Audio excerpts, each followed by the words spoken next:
샬롬, 류 선생의 구속사 천국열차, 유도순 목사님의 신구약 성경 파노라마를 낭독하는 시간입니다.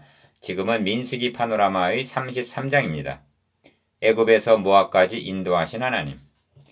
모세가 명대로 그 노정을 따라 그 진행한 것을 기록하였으니 그 진행한 대로 그 노정은 이러하니라. 요 절은 금방 읽은 2절입니다. 33장의 내용은 애굽을 탈출하여 약속의 땅 가나안이 바라보이는 요단 동편 모압 평지까지 이르도록 진행한 노정기입니다. 달려갈 길을 마치려는 모세가 여호와의 명을 따라 여기까지 진행해 온 노정을 회상하면서 정리한다는 것은 감개가 무량한 일이었을 것입니다. 가나안에 입성하기까지의 기록이 아니라 바라보이는 요단과 모압 평지까지의 노정기라는데 우리의 생각이 깊어집니다. 왜냐하면 이 사람들은 다 믿음을 따라 죽었으며 약속을 받지 못하였으되 그것들을 멀리서 보고 환영하며 또 땅에서는 외국인과 나그네로라 증거한 기록이기 때문입니다. 히브리서 11장 13절. 사무엘도 여호와께서 여기까지 우리를 도우셨다 하고 그 이름을 에베네셀이라 했습니다. 사무엘상 7장 12절. 바울의 노정기는 사도행전에 나타나 있습니다. 그는 자신의 일생을 내가 선한 싸움을 싸우고 달려갈 길을 마치고 믿음을 지켰다 하고 말하면서 그러나 나의 나아된 것은 하나님의 은혜로 된 것이라 하고 고백을 합니다. 고린도전서 15장 10절. 훗날 우리의 노정을 정리한다면 어떤 기록이 될 것인가? 이를 두 단원으로 나누어 상고하겠습니다. 첫째 단원 1절에서 49절 애굽에서 모압 평지까지의 노정. 둘째 단원 50절에서 56절 가나안 땅에 들어가거든. 첫째 단원 1절에서 49절 애굽에서 모압 평지까지의 노정. 이스라엘 자손이 모세와 아론의 관할하에 그 항오대로 애굽 땅에서 나오던 때의 노정이 이러하니라. 1절. 1. 이 노정은 모세가 자기 마음대로 인도한 기록이 아니라 여호와의 명대로 그 노정을 따라 진행한 것이라고 말씀합니다. 2절.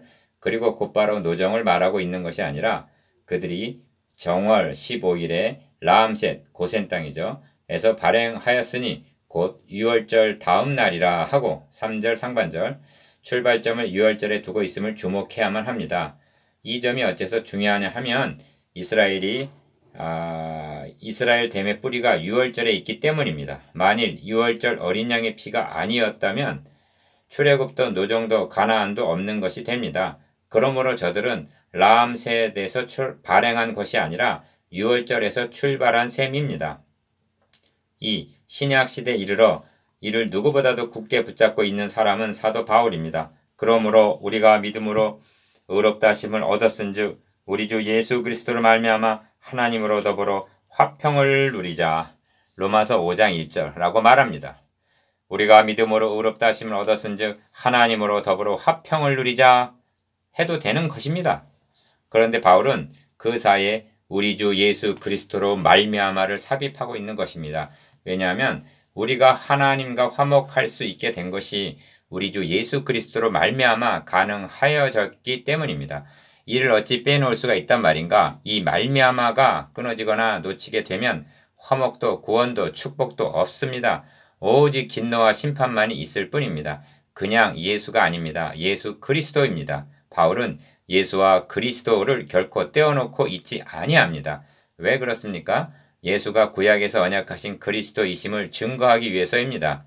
초대교회 성도들은 이를 증거하는데 목숨을 걸었습니다. 더 좋은 호칭은 우리 주 예수 그리스도입니다. 3. 곧 유월절 다음 날이라 이스라엘 자손이 애굽 모든 사람의 목전에서 큰 권능으로 나왔으니 합니다. 3절 하반절. 바로의 노예 신분이었던 저들이 큰 권능으로 나왔다는 큰 권능이란 무엇인가? 그것은 1절에서 9절까지의 재앙을 가리키는 것이 아닙니다. 내가 이제 한 가지 재앙을 바로와 애굽에 내린 후에야 그가 너희를 여기서 보낼지라 하신 유월절의 밤을 가리킵니다. 출애굽기 11장 1절. 애굽의 장자들이 심판을 당하여 애곡하던 밤에 이스라엘은 담대히 나왔던 것입니다. 이는 저들에게 무슨 자격이 있어서가 아니라 양이 대신 죽어 흘린 피가 문설주와 임방에 뿌려졌기 때문이었습니다. 이것이 큰 권능이었던 것입니다. 성경은 말씀합니다. 십자가의 도가 멸망하는 자들에게는 미련한 것이요 구원을 얻는 우리에게는 하나님의 능력이라. 고린도전서 1장 18절. 이 큰 권능으로 인하여 애굽 사람들은 모든 장자를 장사하는 때의 4절, 이스라엘은 항오대로 1절, 담대히 나왔던 것입니다. 이것이 육적 출애굽의 출발점이요 영적 출애굽의 출발점이기도 합니다. 내 백성이여 내 교훈을 들으며 내 입의 말에 귀를 기울일지어다. 내가 입을 열고 비유를 베풀어서 예 비밀한 일을 발표하리니 이는 우리가 들은 바요 아는 바요 우리 열조가 우리에게 전한 바라. 이는 저희로 후대 곧 후생 자손에게 이를 알게 하고 그들은 일어나 그 자손에게 일러서 저희로 그 소망을 하나님께 두며 하나님의 행사를 잊지 아니하고 오직 그 계명을 지켜서 시편 78편 1절에서 7절. 4. 본문에는 진쳤고 하는 말이 자주 등장합니다. 38번 정도 나옵니다. 시내산을 출발하기 전에 진술하기를 구름이 성막에서 떠오르는 때에는 이스라엘 자손이 곧 진행하였고 구름이 머무는 곳에 이스라엘 자손이 진을 쳤으니 9장 17절 하는 기사를 대한 바 있습니다. 그리고 출발하면서 그들이 여호와의 산 시내산에서 떠나 3일 길을 행할 때 여호와의 언약궤가 그 3일 길에 앞서 행하며 그들의 쉴 곳, 진칠 곳을 찾았고 10장 33절 하고 말씀함을 기억하고 있습니다. 그렇다면 38번이나 진쳤고 진쳤다고 말씀하고 있는 것은 한 걸음 한 걸음 발자국마다 하나님이 인도하여 주셨다는 말씀이 되는 것입니다. 이 점을 모세는 진술하기를 사람이 자기 아들을 아는 같이 너희 하나님 여호와께서 너희의 행로 중에 너희를 아느사 이곳까지 이르게 하셨느니라. 이 일에 너희가 너희 하나님 여호와를 믿지 아니하였도다. 그는 너희 앞서 행하시며 장막 칠 곳을 찾으시고 밤에는 불로 낮에는 구름으로 너희의 행할 길을 지시하신 자신이라 하고 말씀합니다. 신명기 1장 31절에서 33절. 새 시기의 노정. 1.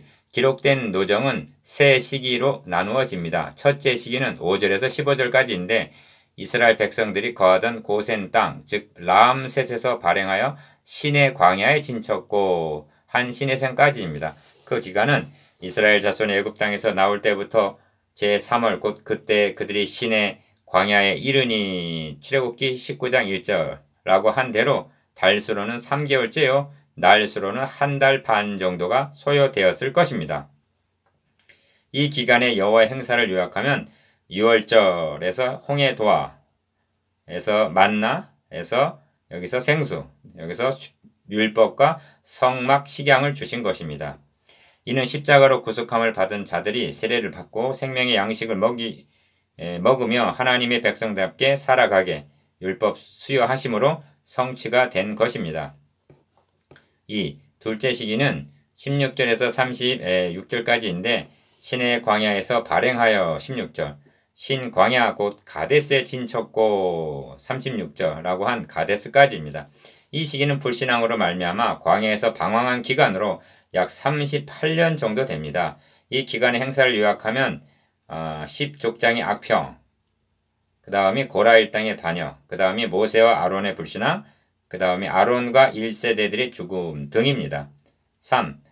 셋째 시기는 37절에서 49절까지인데 가데스에서 발행하여 37절, 여리고 맞은편 요단가 모압 평지에 진쳤으니 한 가나안 입구까지입니다. 48절. 이 기간의 행사를 요약하면 시온과 바산왕 정복, 그 다음이 발람의 괴계, 다음이 불뱀, 그 다음이 제2차 인구조사, 그 다음이 원수를 미디안의 가품 등입니다. 이 노정을 회상하면서 시편 기자는 이렇게 찬양을 합니다. 하나님이여 주의 백성 앞에서 앞서 나가사 광야에 행진하셨을 때 셀라 날마다 우리 짐을 지시는 주 곧 우리의 구원이신 하나님을 찬양할지로다. 시편 68편 7절 19절. 둘째 단원 50절에서 56절. 가나안 땅에 들어가거든. 여리고 맞은편 요단가 모압 평지에서 여호와께서 모세에게 일러 가라사대 50절. 1. 이스라엘 자손에게 말하여 그들에게 이르라. 너희가 요단을 건너 가나안 땅에 들어가거든. 51절. 어떻게 할 것을 지시하십니다. 기어 그 땅 거민을 너희 앞에서 다 몰아내고. 52절 상반절. 니은 그 새긴 석상과 부어 만든 우상을 다 파멸하며 산당을 다 회파하고 52절 하반절 지금 그 땅을 취하여 거기 거하라. 내가 그 땅을 너희 산업으로 너희에게 주었음이라. 53절 리을 너희의 가족을 따라서 그 땅을 제비 뽑아 나누라 하십니다. 54절 상반절 여기서 유념해야 할 점은 취하라 주었음이라는 연관성입니다. 하나님은 가나안 땅을 주셨습니다. 이것이 언약으로 주어진 것입니다. 이를 취한 것이 믿음입니다. 이것은 인간이 해야 할 책임입니다. 2. 너희가 만일 그 땅 거민을 너희 앞에서 몰아내지 아니하면 55절 상반절 어떻게 되는가? 기억 너희의 남겨둔 자가 너희의 눈에 가시와 너희의 옆구리에 찌르는 것이 되어 너희 거하는 땅에서 너희를 괴롭게 할 것이요 하십니다. 55절 하반절 이러한 경고는 여호수아를 통해서도 주어졌습니다.